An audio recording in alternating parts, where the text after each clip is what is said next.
We've now got a pretty good number of tests written around our lottery contract. In this video, we're now going to start to pivot to working on a web application front end that a user can make use of to interact with this lottery contract. So this is where the Ethereum stuff starts getting really interesting. In order to put together a front end for a user to interact with this contract, we are going to be making use of the React.js view rendering library. Now your first question might be, why React? Why are we using React here? What is the purpose of React? You might have signed up for this course thinking, oh yeah, we're gonna do just Ethereum stuff and some basic JavaScript, and now you're telling me we need to make use of React? Why is that? In this video, I want to make it really clear why you and I are going to be using React to create an Ethereum application.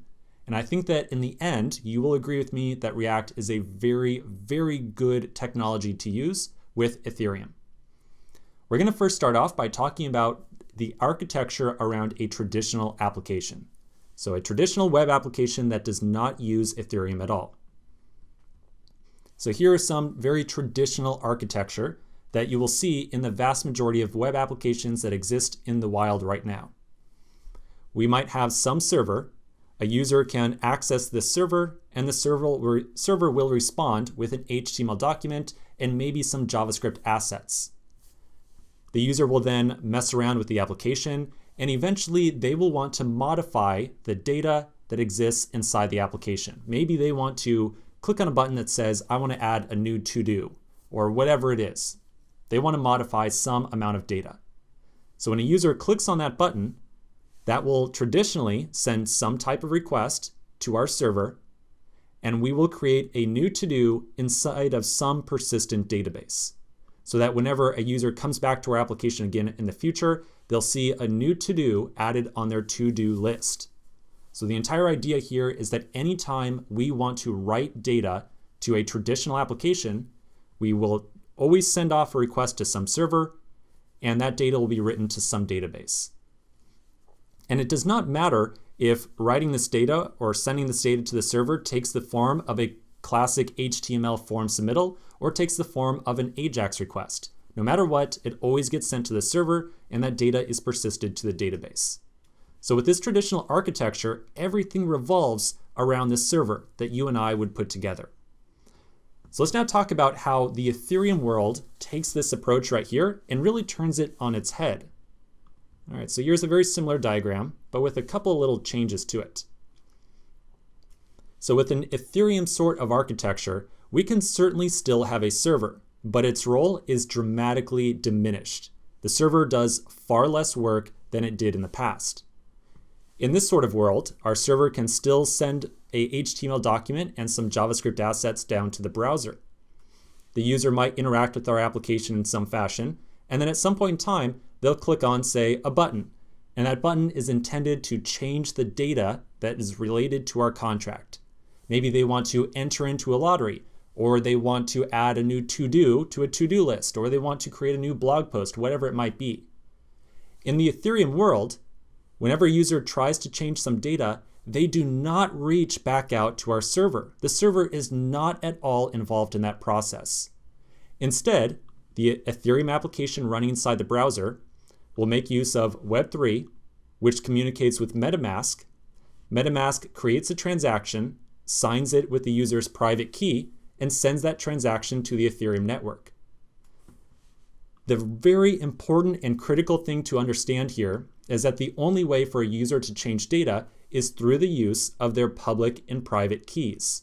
Remember, anytime a user changes data, they have to send a transaction to the network, and that costs some amount of money. And chances are you want your users to spend that money. You don't want your application to spend that money. These public and private keys only ever exist on the user's machine. The public and private keys will never, ever, under any circumstance, be sent to your server. You will never receive private keys from your users. So your server is no longer going to be responsible for writing any data to a database or to the blockchain or anything similar to that, unless you specifically want your server to do so. However, if your server is doing that, it will be by using your set of private keys. It will not be done by using your users. Your user will never send you their private keys. So essentially what we're doing with this Ethereum architecture is moving all this responsibility of writing data to some database or to some persistent database from the server over to the client. And that means that the client needs to get a lot more intelligent, and it needs to have a lot more functionality built into it than it may have had in the past. In the past, with a traditional web application, we could build a server that sends down some silly HTML document with no JavaScript, and we can make use of plain HTML form submittals to allow users to change data inside the application. And so that meant that our web application on the browser might have been very simplistic, no JavaScript whatsoever, just plain HTML. And we absolutely could get away with that back with this traditional architecture. But with this new way of doing things with an Ethereum architecture, because the client must be responsible for modifying any data inside of our application, it means that all the code that we write is going to be focused around running in the user's browser. So what that means is we need to use libraries, we need to use technologies that are all focused around putting more logic and more code, more business logic inside the browser than we had in the past. So that is why we are going to be using React in this course. We're going to use React because it makes our lives of writing complex applications in the browser much easier and much more straightforward. Now, just so you know, as a quick aside, when I wrote this course originally, I tried very hard to get away without using any React code whatsoever. I tried very hard to stick to just vanilla JavaScript code and put together all the applications that you and I are going to build by using simply vanilla JavaScript. However, I'll be completely honest with you, I found that the process was extremely challenging, and I think in the end, it would have been much more challenging for you to try to write the applications that we're going to make by using just vanilla JavaScript. I'm saying that because if you're thinking, Steven, I don't want to learn React, I don't know React, I don't want to deal with it whatsoever, well, honestly, at the end of the day, your life is going to be a lot easier if you try to pick up a little bit of React right now, rather than trying to build the applications that you and I are going to be making by using vanilla JavaScript. So, in a nutshell, that's why we're using React. It really makes writing these complex applications much more straightforward.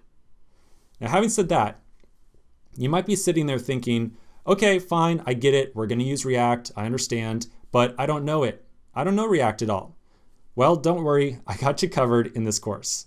So, here's what you're going to do if you are not familiar with React, or if you feel like you need a little bit of a refresher. If you feel like you need a refresher with React, or if you've never worked with it in the past, that is totally okay. In this course, at the very last section, I put together a collection of many different videos that are going to quickly get you up to speed with React. So essentially, I took a couple of videos from another course on React that I have, and I stuck them at the end of this course. So if you feel like you need a brush up or you've never touched React before, you can pause this video right now, go to that last section in this course or the last collection of videos, find that appendix and do a quick run through of those videos, and they will very quickly give you all the knowledge you need to know about how to write React and how to work with it. All right, so that's pretty much where we're going to leave it for right now. Again, I know that you might be a little bit frustrated to hear, well, hey, out of the blue, you need to know React to get through this stuff. But again, I'm doing this for a very, very good reason. And trust me, I tried really, really hard to not have to use React. I really wanted to use just vanilla JavaScript for the web front ends that we're going to build. But at the end of the day, it just really had to be done. React is the right way to do this stuff. Certainly, if you wanted to use Angular, hey, you could definitely do that. But honestly, I think it's a lot easier to get started with React. So I think that we've got a plan going forward. Again, if you need a refresher, go to that appendix section. Otherwise, I'll catch you in the next video, and we're going to start talking about exactly how we're going to approach a web front end for our lottery application. So I'll see you in just a minute.